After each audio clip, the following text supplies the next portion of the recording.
Hey guys, welcome to Surf and Show. I'm Noel Salas, and today's surf tip is picking the right board with the right fin setup and fins to help you drift or slide the tail more. This is going to be fun. Sit back, get your favorite drink, enjoy the show.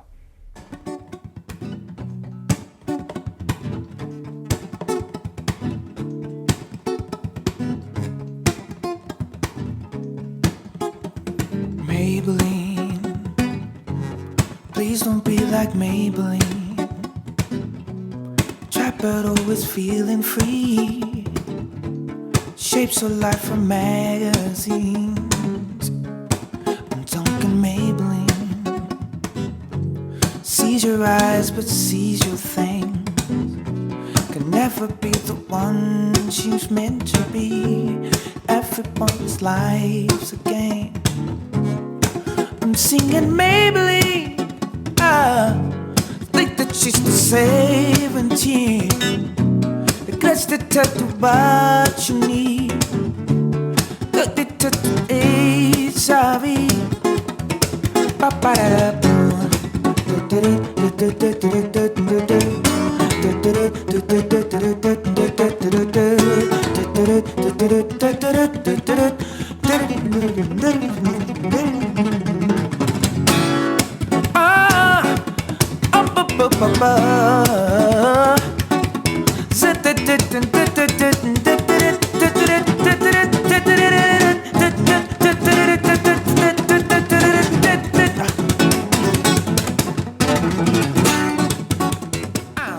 So let's start with the two boards. Both the Dominator 2 and the Fishbeard are favorites of mine, and they're in my quiver to help me achieve certain things that I'm personally working on, and I love surfing these boards when I'm not reviewing. So if I'm working on a maneuver, I want boards that are really fast. I want it to be agile in the pocket so it can be a smaller wave, but I need that board to fit if I want to do like a quick reverse, or even if I want to go to the bottom, come off the bottom and hit it and slide the tail. I find that these two boards really make that easy for me to do. So it is about picking the right board. Now on the Dominator 2, one of the things I really liked about this board when I was reviewing it is this quad setup right here. It had that little bit of release at the peak of a turn backside where it was drifting a little bit, or if I wanted to spin a reverse, there was certain things about this board that stood out to me besides its ability to carry that speed that I'm looking for, because you kind of got to have speed to do the maneuvers you want. So the Dominator 2, with it being shorter and it being EPS, it's light, it's quick, I can snap it and really feel like it's an extension of my imagination. Much like the Fishbeard.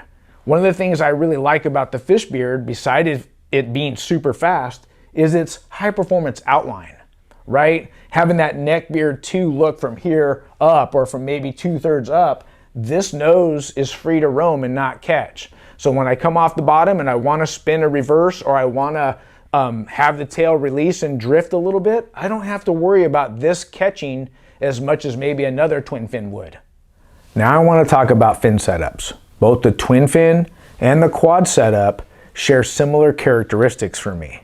Let's start with the twin fin. Remember, we're talking about the tail drifting and tail slides at the peak of a turn. Because it has no center fin and there's this big gap from fin to fin here, it makes it really easy with very little effort to get this tail to slide, as opposed to a twin plus trailer.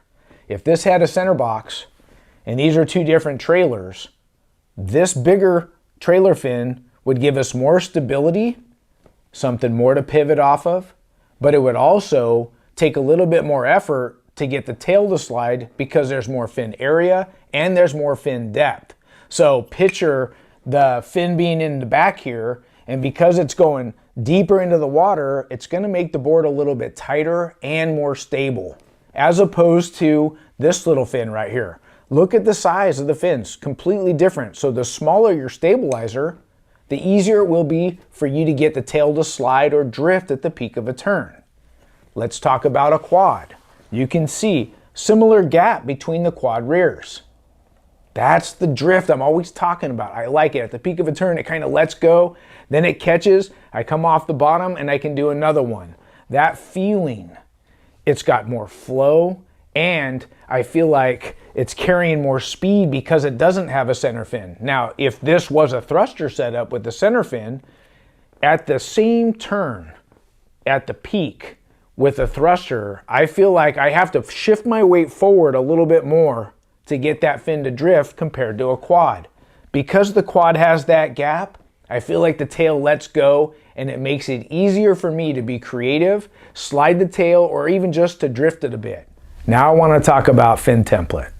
We'll start with the twin fin. I mentioned the Fishbeard being really fast. Most twin fins are.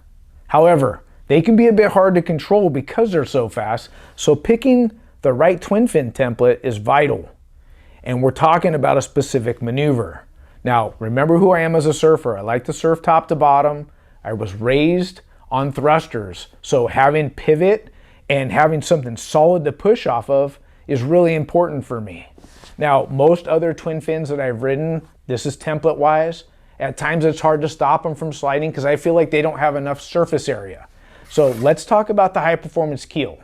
It's a relatively big keel fin. One of the things that was really important to me is I wanted to have a wide base. I feel like the wide base and surface area is going to give me that hold, right? When I come off the bottom and set a bottom turn or even a cutback, I want to feel the resistance from the fin, so the harder I push, the more speed I can generate, especially through a cutback. Now, one comes to mind that as I'm going backside and I'm driving through my roundhouse, I rebound and then I come off the bottom, and when I go to that top turn, I'm getting that release. So I feel like the high performance keels give me that hold, drive, and pivot. Now, what makes that release that I love is the refined tip. Just because that tip's a little bit thinner, at the peak of that turn, I can get it to release and slide, or I can get it to release and do a reverse. One of the things that I personally like about the high performance keels is I can be creative without sacrificing the performance feel. I don't want the fin to slide around unless I'm trying to manipulate it to do that. Now I want to talk about the quad template in the Dominator 2. And remember, because it has the gap between your quad rears, whatever quad set you pick, it will naturally have that slider drift to it, which is what you want to achieve what we're looking for in sliding the tail or having that drift at the peak of the turn. However, I believe that this particular quad set, I've made it a little bit easier. And one thing that I can show you right off the bat is just that it has a refined tip. Just because the tip's a little bit thinner, it's going to have that release, or a little bit more than most. Some of the other quad templates might have a wider tip. So a refined tip will help you have that release and make it easier for you to slide the tail. Now, what you put in your side fins will dictate the lines that you're drawing. This is a neutral template and my quad rears are pivots. So one of the sacrifices you make riding a quad over a thruster is that center fin on a thruster is going to give you something to pivot off of so you can get vertical faster. Now, for me, I want to get vertical when I want to get vertical. So running this set right here, I picked a couple ways where you can see I come off the bottom, get nice and vertical, so the board's pivoting great with this combo right here. And then at times when I want it to release, I kind of have the best of both. So what you pick for your side fins and your quad rears matters on you getting into the lip quick or how much release you're going to get. Now, the other thing I want to mention about this setup right here, these front fins being neutral, I've been riding a large fin for years, and at 160 pounds, you would say, why? Well, I'm addicted to the speed. The large base offers more resistance, I'll push harder, and I can gain speed through my turns and just have more drive compared to a medium fin base. Now, the large fin, remember when the fin goes into the water, the large fin depth, how much fin's in the water, is going to tighten up the board and make it more stable. Now, for a guy my size, I don't want that. I want the board to feel loose and responsive. So medium fin depth is going to give me the ability not only to keep the board loose and free, but it's going to give me the ability to release the fins faster. Remember, less fin in the water means I don't have to shift my weight forward as much as if the fin was longer. So it's really important, guys. It's not just about the refined tip. It's also about medium fin depth, and I'm not sacrificing losing any driver speed because it has the large base. It's really important. If you want to manipulate a board, I love the board design on the Dominator 2, but what I want to do is I want to be very specific on how I want this board to respond on what I want to do on the wave face. So picking the right quad setup is super important. Well guys, I hope you enjoyed today's surf tip on picking the right board, the right fin setup and fin template to get in your tail free. Now to learn more about technique, hit the link below, become a family patron, and enjoy our How to Surf Better tutorials.